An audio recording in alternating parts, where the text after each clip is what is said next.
Now to move up to more recent fare, I really like the way her work for Kyoukai no Kyoukai contrasts greatly with Cazette.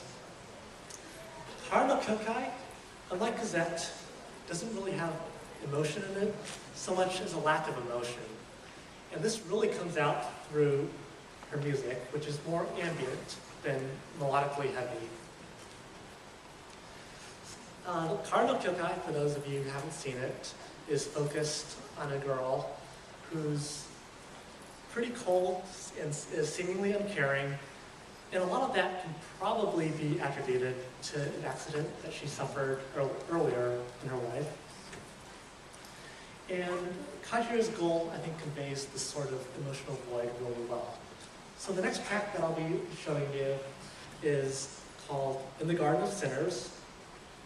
So when you listen, try to get a good read on the ambience, especially the way the sound conveys the emptiness, which seems kind of weird, but you'll probably figure it out once you give it a listen. Yeah.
So if you listen to the beginning, yes, there is a sound, but there's really no melody. It seems as though a wind is just really pushing out, and there's nothing there, nothing but emptiness.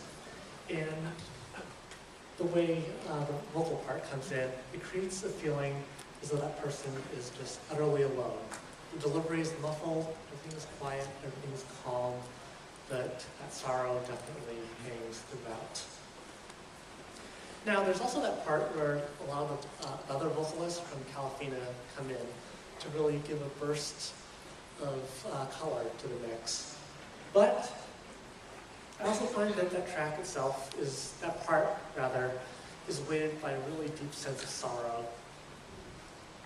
And it really offers that feeling of loneliness that the character, the main character, Yogi Shiki, suffers through as she goes through from one movie to the next. The heartache is there, the desolation ripples forth most profoundly, and in capturing the main character's mindset, I think Kajiura succeeds brilliantly. But the character and distinctiveness of Kajiura's soundtracks aren't limited to just the atmosphere or the emotions that she's putting forth. Kajiura, I find, is interesting in that she explores a wide swath of different musical genres. She's almost like an ethnomusicologist. So one area that I found is really interesting is in her next track, or next couple of tracks actually, from an anime titled El Cazador de la Bruja. That anime is focused on two characters. One is a bounty hunter named Nadia. The other is a girl with amnesia named Alice. And all of this is set in the lawless Wild West. And of course, as you can figure, Kajiura definitely takes a time to explore the Wild West music And the first track is titled Ballad of a Bounty Hunter. And that should pretty much give you a good idea as to how the Western vibes come out. And it should be fairly self-explanatory.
Harmonic withdrawals, check. The bass, definitely check. But what about that electric guitar part at the very end? That seems a little bit odd, especially when you look at it from the standpoint of it being a Western kind of show. It's a bit of an anachronism, isn't it? Yes. Well, this is where I find it's interesting that she takes the rock tunes and she blends it together with the Western. And the use of the electric guitar actually has been used in Western music since the 1930s. So I don't know whether this was intentional or inadvertent, but she does a really good job in capturing the traditions of Western music in El Cazador de la Bruja. But the next track is slightly more interesting, I think, because there's actually vocals in it for those of you who prefer vocals. This is titled El Cazador. It's sung by Yuka, fiction judgment Yuka. And really pay attention to the lyrics because, well, there won't be a quiz, but I will ask what kind of language you're probably trying to figure out it is. So, El Cazador.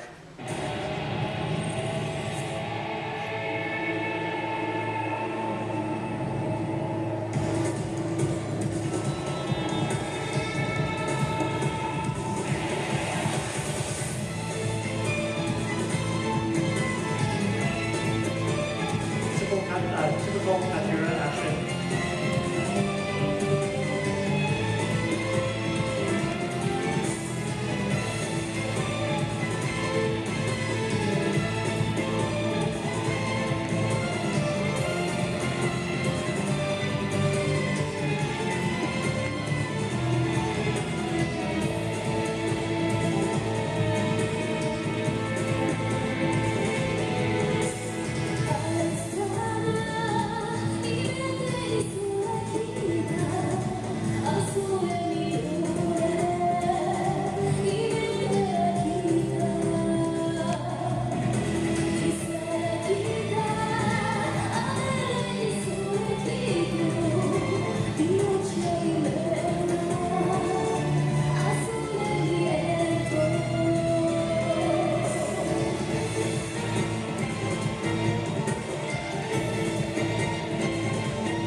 The delivery does have a bit of a Spanish tinge to it, but obviously the lyrics are not in Spanish.